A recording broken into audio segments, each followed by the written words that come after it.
আমাৰ শিক্ষা বিভাগে যি এক পৰ্যালোচনা কৰিছিল, সেই পৰ্যালোচনাত এনেকুৱাকৈ এটা তথ্য আহিছিল যে বহুত এনেকুৱা বিদ্যালয় আছে য'ত ছাত্ৰ ছাত্ৰীৰ সংখ্যা কাগজত যিমান দেখুওৱা হয়, যিমান থকা বুলি কোৱা হয়, কিন্তু প্ৰকৃত অৰ্থত ছাত্ৰ ছাত্ৰীৰ সংখ্যা সেই বিদ্যালয়খনত কম। অৰ্থাৎ যাক আমি ক'ব পাৰোঁ ভাৰ্চুৱেল ষ্টুডেণ্ট বা শৰীৰবিহীন ছাত্ৰ ছাত্ৰী। গতিকে প্ৰথম উদ্দেশ্য পঞ্জীয়ন থাকে কিন্তু উপস্থিত নাথাকে। তাৰমানে কাগজত অফিচত সেইখিনি থকা বুলি দেখুওৱা হয়, কিন্তু প্ৰকৃত অৰ্থত নাই। গতিকে এই ভাৰ্চুৱেল ষ্টুডেণ্টৰ সংখ্যা যেতিয়া বৃদ্ধি হ'ল, আমাৰ দেখিবলৈ পালে বহুত বৃদ্ধি হ'ল, তাৰে সেই সমস্যাটো কেনেকৈ সমাধান কৰিব পাৰি, তাৰ লগতে যিবিলাক আনুষংগিক বিষয়, যিটো 360 ডিগ্ৰী এপ্ৰাইজেল বুলি কওঁ, অৰ্থাৎ প্ৰত্যেক সময়তে যিকোনো ঠাইৰ কেন্দ্ৰীয়ভাৱে আজি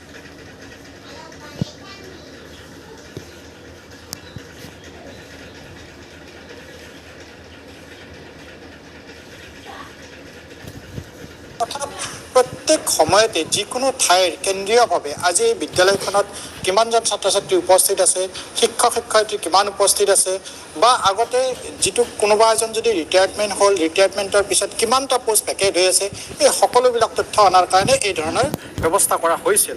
যিটো কথা প্ৰথম কথা তিনিটা অভিযোগৰ প্ৰথমটো ইয়াত ডিছকাশ্যনৰ কাৰণে আনিছিল ৬৮,০০০ যিটো ভাৰ্চুৱেল ষ্টুডেণ্ট ছাত্ৰ ছাত্ৰী। এইটো কোৱা নাই ছাত্ৰ ছাত্ৰীৰ ভৱিষ্যতক লৈ আমি কেতিয়াও বক্তব্য কৰা নাই। এই কথাখিনি এইদৰে কোৱা হৈছে, প্ৰকৃত অৰ্থত এই ছাত্ৰ ছাত্ৰীখিনি আছে নে নাই। অৰ্থাৎ তেওঁলোকে একেখন এনেকুৱা হয়, এজন ষ্টুডেণ্টে ৪-৫খন স্কুলত নাম লগাই থয়। তেতিয়াহ'লে কিয় নাম লগাই থয়? এইকাৰণে নাম লগাই থয় যে তেখেতসকলে হয়তো বহুতে এনেকুৱাকৈ ভাবে ৪টা বা 5টা মিড ডে মিল পাব, 4যোৰ ইউনিফৰ্ম পাব, আৰু এনেধৰণৰ সংখ্যা আমি দেখিবলৈ পালোঁ কেইখনমান ডিষ্ট্ৰিক্টত, জিলাত আশা কৰাতকৈ বহুত বেছি এনেধৰণৰ শৰীৰবিহীন ছাত্ৰ ছাত্ৰী আছে। তাৰে ভিতৰত ধুবুৰী, নগাঁও, বৰপেটা। গতিকে ছাত্ৰ ছাত্ৰীখিনি যদি আছে সেইটো আমি ভাল, সেইটো পাব লাগে। যদি নাই, তেতিয়াহ'লে এইখিনি যদি নোহোৱা কাগজত দেখুৱাই থোৱা হৈছে, তাৰতো ছাত্ৰ ছাত্ৰীখিনি নিশ্চয় ক্ষতিগ্ৰস্ত হ'ব। গতিকে এইটো উলিওৱাৰ এটা মেইন উদ্দেশ্য। তৃতীয়টো বিষয় যিটো আপুনি কৈছে যে বিদ্যালয়, মহাবিদ্যালয় বা হায়াৰ ছেকেণ্ডেৰী, এই কলেজ, কিন্তু মই এক মিনিটত এইটো ক্লেৰিফাই কৰি দিওঁ, এইখন এনেধৰণৰ কোনো কথা শিক্ষা ডিপাৰ্টমেণ্টৰ অধীনত সিদ্ধান্ত লোৱা হোৱা নাই। গতিকে এইটো যিবিলাক নিগম নিকায় থাকে, সেই নিগম নিকায়ত কেতিয়াবা FD ফিক্স ডিপজিট বা কিছুমান ধৰকচোন কণ্ট্ৰেক্ট, যেতিয়া আমি কাম দিওঁ, কিছুমান কামৰ এগেইনষ্টে দিয়া হয়, তেতিয়া হয়তো LD হিচাপত 10% মুদ্ৰিজ ৰখা হয়। সেই টকাখিনি তাত আননেচেচাৰী পৰি থাকে। গতিকে সেইখিনি গভমেণ্টৰ ৰাজকোষত আহিলে তেতিয়াহ'লে গভমেণ্টে সুপ্ৰয়োগ কৰিব পাৰে। গতিকে শিক্ষা ডিপাৰ্টমেণ্টৰ কোনো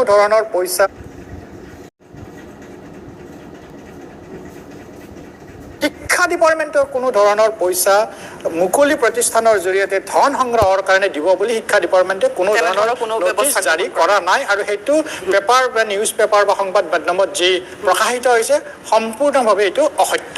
আমি আজি আমাৰ সাংবাদিক ৰণোজ পেগুৰ ওচৰলৈ যেতিয়া গৈছিল শিক্ষামন্ত্ৰীগৰাকীয়ে এই বিশেষ প্ৰসংগত কি মন্তব্য আগবঢ়াইছিল, আমি চমুকৈ সেই মন্তব্যটো আগবঢ়াই দিব বিচাৰিম। তেনেকুৱা কোনো সিদ্ধান্তটো হোৱা নাই। সামগ্ৰিক এটা সিদ্ধান্ত, আমাৰ বিভিন্ন চৰকাৰী অৰ্ধ চৰকাৰী প্ৰতিষ্ঠানসমূহে তেওঁলোকৰ পইচা তেওঁলোকে একাউণ্টত পাৰ্ক কৰি ৰাখে, আৰু এনেধৰণে পাব্লিক মানি বেংক একাউণ্টত পাৰ্কিং কৰি ৰখাটো বিধি বহিৰ্ভূত। Assam financial rule budget management এক্টত ইয়াৰ ব্যৱস্থা আছে। গতিকে এই পইচা বিভিন্ন নিকায়, নিগম, চৰকাৰী অৰ্ধ চৰকাৰী প্ৰতিষ্ঠানত পইচাটো জমা থাকে, কোনোবাই ফিক্স ডিপজিট কৰি থয়। এতিয়া তাৰ পৰা কাৰো একো লাভ নহয়। তেতিয়াহ'লে এই পইচা এইটো চৰকাৰে বিবেচনা কৰিছে, ইয়াৰ অপটিমাম ইউজ কেনেধৰণে হ'ব। বহুতে চৰকাৰটো পইচাটো যদি এক্সচেকাৰত দিয়ে, পইচাটো দেশৰ উন্নয়নৰ কাৰণে ব্যৱহৃত হ'ব, আৰু সেই পইচাটো তেওঁলোকৰ ক্লেইমটো থাকিয়ে যাব। তেওঁলোকে এজ এণ্ড হুৱেন তেওঁলোকে ফাণ্ড ৰিকুৱাৰমেণ্ট হয়, তেওঁলোকে গভমেণ্টলৈ লিখিলে সেই তাৰ বিপৰীতে গভমেণ্টে পইচাটো ৰিলিজ কৰি দিব। কিন্তু বিদ্যালয়, মহাবিদ্যালয় বা ইউনিভাৰ্চিটিৰ জমা টকা আনি অপেন মাৰ্কেটত ক'ৰবাত মানে এনেকুৱা ইনভেষ্ট কৰা, এনেকুৱা কোনো সিদ্ধান্ত হোৱা নাই। এইটো এটা general decision, as a whole গভমেণ্টৰ জেনেৰেল ডিচিশ্যন যে money should not be parked in banks. মই অকণমান মৰাণলৈ যাব বিচাৰিম ডক্টৰ দয়ানন্দ বৰগোহাঁই যিহেতু মোৰ সৈতে এইখিনি মুহূৰ্তত অনুষ্ঠানত উপস্থিত আছে দয়ানন্দ বৰগোহাঁই ডাঙৰীয়া ইতিমধ্যে আপোনাক আমাৰ অনুষ্ঠানলৈ স্বাগতম জনাইছোঁ আপুনি যিহেতু মৰাণৰ পৰা আমাৰ সৈতে এই অনুষ্ঠানত সংগত হৈছে প্ৰথমে মই আপোনাৰ পৰা সুধিব বিচাৰিছোঁ এই শিক্ষা সেতু এপ ইতিমধ্যে শাসকীয় দলৰ মুখপাত্ৰগৰাকীয়ে কৈছে যে এই ধৰণৰ বেমেজালি বা এই ধৰণৰ বিসংগতিসমূহ ধৰা পেলাবৰ বাবে এই শিক্ষা সেতু এপ তেওঁলোকে উলিয়াইছিল মুকলি কৰি দিছিল বা শিক্ষকসকলৰ বাবে দি দিয়া হৈছিল তাত লাহে লাহে কিন্তু এই বিসংগতিসমূহ ধৰা পৰিবলৈ লৈছে কাৰণ এই ৬৮,০০০ যি ছাত্ৰ ছাত্ৰীৰ কথা ওলাইছে বা ভুৱা শিক্ষকৰ কথা ওলাইছে তেওঁলোকৰ লগতে মধ্যাহ্ন ভোজনৰ কথাটো ইতিমধ্যে কৈছে যে এগৰাকী ছাত্ৰ ছাত্ৰীয়ে পঞ্জীয়ন কৰে ৩-৪খন স্কুলত পঞ্জীয়ন কৰে মিড ডে মিলৰ বাবে 4যোৰ ইউনিফৰ্মৰ বাবে এই ধৰণৰ বিসংগতিসমূহ কিন্তু এই এপৰ জৰিয়তে ক্ৰমাৎ পোহৰলৈ আহিবলৈ ধৰিছে আপোনাৰ মতামতখিনি জানিব বিচাৰিছোঁ 5 times 9. 45. 6 times 9. 54. 8 times 9. 72. 9 times 9. 81. মতামতখিনি জানিব বিচাৰিছোঁ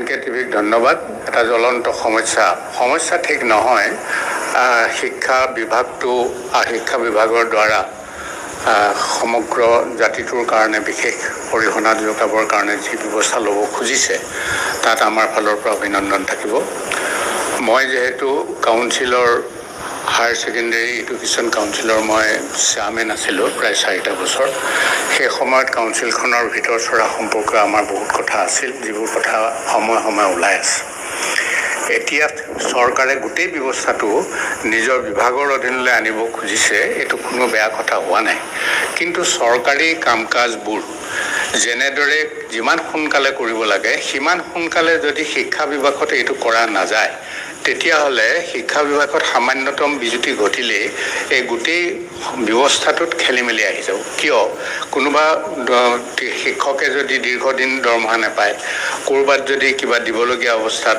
বিচাৰিছে কোনোবা এটা সংগঠনে মানে শিক্ষাৰ লগত সম্পৰ্ক থকা দিব লাগে দিবৰ কাৰণে তেওঁলোকে ফাইল প্ৰচেছ কৰিব প্ৰথমে ধৰি লওক আজিকালিতো ডিজিটেলাইজ হৈ গৈছে সোনকালেই হ'ব ন' ডাউট কিন্তু সেইটো সোনকাল যদি কৰা নাযায় তেতিয়াহ'লে শ্ল'ডাউন যেতিয়া হৈ যাব শ্ল'ডাউন হৈ গ'লে এটা বেমেজালিৰ সৃষ্টি হ'ব 2 নম্বৰ কথাটো হ'ব যে শিক্ষা বিভাগে যিখিনি কাম কৰিবলৈ লৈছে সেইখিনি ইমান নিৰহ নিপানীকে তেওঁলোকে ছিষ্টেমত ৰাখিব লাগিব যাৰ যোগেদি নক কৰাৰ লগে লগে মানে চেনেলত চোৱাৰ লগে লগে ডিজিটেলাইজ কৰাৰ লগে লগে যাতে একশ্যনটো আৰম্ভ হৈ যায় যদি সেইটো নহয় শিক্ষাটো দুভাগে থাকেতো শিক্ষাৰ্থী থাকিব শিক্ষক থাকিব তো শিক্ষাৰ্থী আৰু শিক্ষক কোনোবা এজন যদি অন্যমনস্ক হৈ যায় তেতিয়াহ'লে এণ্টায়াৰ ব্যৱস্থাটোত খেলি মেলি আহি যাব তো শিক্ষকে দৰমহা নাপালে দীৰ্ঘদিন ধৰি কেনেবাকৈ যদি নাপায় তেতিয়াহ'লে তেওঁৰ ক্ষেত্ৰত শিক্ষাদানৰ ক্ষেত্ৰত তেওঁলোক খেলি মেলি সৃষ্টি কৰিব মানে মন নাহিব ভালকৈ আৰু স্কুললৈ আহিলে এটেণ্ডেঞ্চটো পালেই তেওঁ একো নিশিকালে নে শিকালে সেইটো তেওঁৰ নিজৰ নৈতিকতাৰ ওপৰত নিৰ্ভৰ কৰিব এজন শিক্ষকক আমি কিমান ভালকৈ ট্ৰেইন কৰিছোঁ তেওঁ কিমান ভালকৈ সমাজৰ কামত লাগিব যিহেতু তুমি সমাজ গঢ়া এজন মানুহ সেইটো কিমান ভালকৈ তেওঁৰ তাত সোমাল সেই কথাটো যেতিয়ালৈকে উপলব্ধি শিক্ষকসকলে নকৰে তেতিয়া অকল উপস্থিতি একো কামত নাহিব আৰু এপৰ যোগেদি যেহেতু অশৰীৰী যিখিনি ষ্টুডেণ্ট বুলি কোৱা হৈছে তেনেকুৱা ষ্টুডেণ্ট আছে বুলি আমি ভাবোঁ এইকাৰণে ভাবোঁ যেহেতু আমাৰ ক্ষেত্ৰতো আমি কাউন্সিলত থাকোঁ তেনেকুৱা বহুত ধৰা পেলাইছিলোঁ এতিয়া কথা হ'ল যে এইটো ধৰা পেলোৱাৰ যিটো প্ৰচেছ সেই প্ৰচেছটোত অকল যদি এপটোৰ ওপৰতে নিৰ্ভৰ কৰি থাকে তেতিয়াহ'লে কামত নাহিব পাৰে কিয় জানে যিহেতু এটা চিষ্টেম আছে ইনস্পেক্টৰ অফ স্কুলছ আছে অন্য ডিপাৰ্টমেণ্টৰ অন্য মানুহ আছে সেই তেওঁসকলক ইনভলভ কৰিব লাগে যিহেতু আগতে ইনস্পেক্টৰ যেতিয়া স্কুললৈ যায় গোটেই স্কুলখন কি হয় স্মাৰ্ট হৈ যায় সেই যদি চৰকাৰী বিষয়াসকল মাজে মাজে গৈ কাম কৰি থাকে তেতিয়াহ'লে সেই ক্ষেত্ৰতো কামত আহিব আৰু শিক্ষা হেতু এপৰ সম্পৰ্কে এইকাৰণেই মই বিশেষভাৱে ক'ব নোৱাৰিম যিহেতু এই এপৰ লগত আমি কোনো ধৰণে জড়িত হোৱা নাই বহুতেই কৈছে যে এপৰ এটেণ্ডেঞ্চ দিয়ে এটেণ্ডেঞ্চটো নাযায় মন্ত্ৰীয়ে কৈছে ডক্টৰ পেগুৱে কৈছে যে এইবোৰ চব ভুৱা, যিহেতু আমি যিখিনি কৰিছোঁ সেইখিনি সঁচা, এপ ঠিক আছে, কিন্তু শিক্ষকে বা সেই যিটো কমপ্লেইন আনিছে যে এইটো এপ ঠিক হোৱা নাই। গতিকে আমি আগ্ৰহ ৰাখিম যে শিক্ষা বিভাগে মাজত থকা যিটো নতুনকৈ আৰম্ভ হোৱাৰ কাৰণে অলপ খেলি মেলি থাকিব, হ'ব পাৰে বা কিন্তু technical এইটো fault যিমান থাকিব পাৰে। সোনকালে পাৰক নাইকিয়া কৰক, ঠিক থাকিব আছে, পাৰে, আমি সেইটো যিমান সোনকালে কৰক।